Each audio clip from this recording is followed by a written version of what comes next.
What if I told you it's physically possible to touch the sun and someone already has?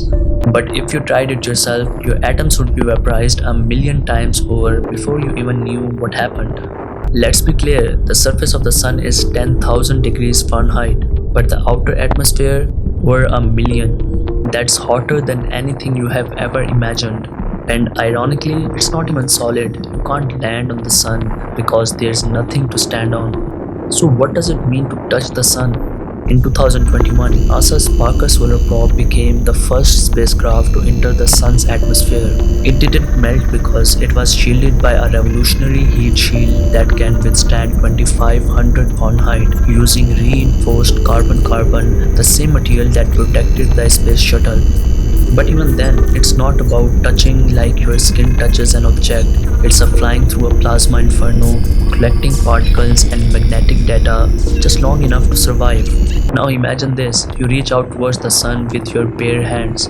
Before you are even 3 million miles of the surface, you are already deep in lethal radiation. Closer, the temperature skyrockets, magnetic fields twist space itself, and every molecule in your body begins to tear apart.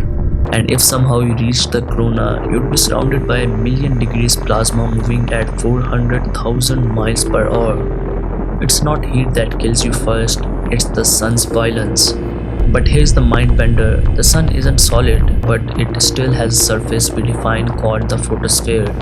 That's what we see glowing every day. And the real beast is the sun's magnetic field, 10,000 times stronger than Earth's. It twists, snaps, and hurls charged particles through space at near light speed.